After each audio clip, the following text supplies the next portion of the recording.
একজন শিক্ষক শিক্ষার আলো জ্বালিয়ে পুরো একটি এলাকা আলোকিত করেন। সেই শিক্ষকের শিক্ষায় গুণীজন তৈরি হয়।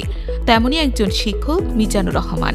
দীর্ঘ ৩৮ বছর শিক্ষকতা শেষ করে অবসরে যাওয়া এই প্রিয় শিক্ষককে অবসরজনিত বিদায় সংবর্ধনা জানিয়ে ফুল সজ্জিত গাড়িতে বাড়িতে পৌঁছে দিল শিক্ষার্থীরা।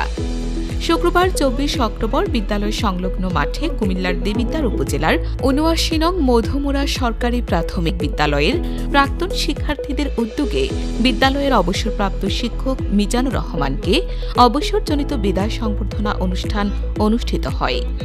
দীর্ঘদিন শিক্ষকতা শেষে অবসরে যাওয়ায় শিক্ষককে সম্মাননা ক্রেস্ট, হরেক রকম উপহার সামগ্রী প্রদান শেষে অশ্রুসিদ্ধ নয়নে বিদায় জানিয়ে ফুল সজ্জিত গাড়িতে করে বাড়িতে পৌঁছে দেওয়া হয় নিজ বাড়িতে।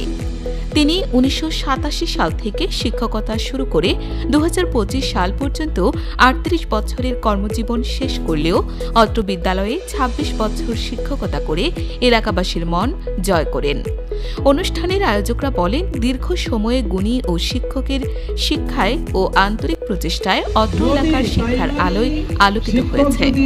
মানুষের মতো মানুষ হয়েছে হাজার হাজার শিক্ষার্থী, আর সে কারণে গুণী ওই শিক্ষককে স্মরণীয় করতে আয়োজন করা হয় বিদায় সংবর্ধনা অনুষ্ঠানে রকুনুজ্জামান সরকারের সঞ্চালনায় ও খালিকুজ্জামান সরকার এর সভাপতিত্বে বিদায়ী শিক্ষকের কর্মময় জীবন সম্পর্কে স্মৃতিচারণ করে বক্তব্য রাখেন মাওলানা আবুল কালাম আজাদ, তমিজউদ্দিন, মাওলানা জাকির হোসেন সরকার, প্রফেসর মনিরুজ্জামান সরকার, মোস্তফা ভূঁইয়া মাস্টার সহ অন্যান্য সাবেক শিক্ষার্থীগণ। এ সময় আরও বক্তব্য রাখেন স্কুলের প্রধান শিক্ষিকা জনাবা জ্যোতিরানী পান এবং অনুষ্ঠানের প্রধান আকর্ষণ হিসেবে বক্তব্য রাখেন সদ্য বিদায়ী শিক্ষক মিজানুর রহমান সরকার। এ সময় অনুষ্ঠানে এক আবেগঘন পরিবেশ সৃষ্টি হয়। পাশাপাশি অত্র স্কুলের শুরু থেকে এখন পর্যন্ত এই স্কুল থেকে বিদায় নেয়া ৭ জন শিক্ষককে তাদের পরিবারের হাতে মরণোত্তর সংবর্ধনা তুলে দেয়া হয়।